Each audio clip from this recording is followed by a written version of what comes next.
We get a lot of questions about sizes and what's the difference between the Dude and the Urban Cowboy, so we're gonna figure out what that is. So the Dude at 35 pounds is not that heavy, but also not that light. It is super burly. It's gonna last a lifetime, but it's easy to move.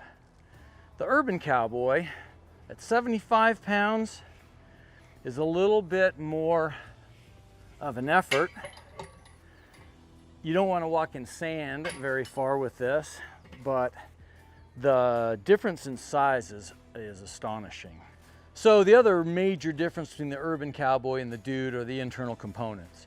The charcoal grate on the Urban Cowboy is two pieces. The first one is made out of solid 1/2 inch square steel bar, and the second piece is made out of what's called expanded metal.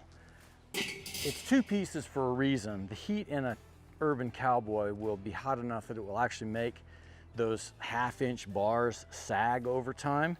You're going to want to be able to flip that over occasionally. If it starts to sag, turn it over so it doesn't get too far off. They're also going to warp at different rates, and so having them separated makes that occur, lets that occur without any troubles. Then the other major difference with the Urban Cowboy is the grill. And the grill is truss reinforced and double hinged. And I'm super proud of them. I think this is the either 8th or the 9th design iteration of the grill for the Cowboy Cauldron, but they're perfect. When you put a grill on a Cowboy Cauldron, don't do it this way, do it this way. And now you can see why.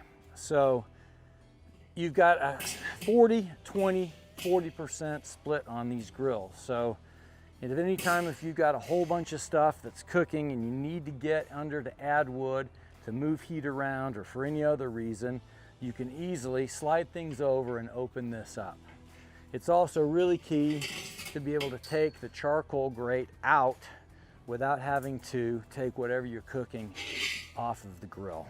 So another thing I'd like to do is show you the difference between the Dude and the Urban Cowboy in terms of what it's like to build a fire and what kind of capacity they have. So these are sticks and they fit in the Dude. These are medium-sized logs and they fit in the Dude. This is a bigger log and it too easily fits in the Dude. This, on the other hand, is a much larger log and it fits, but it really fits in that one.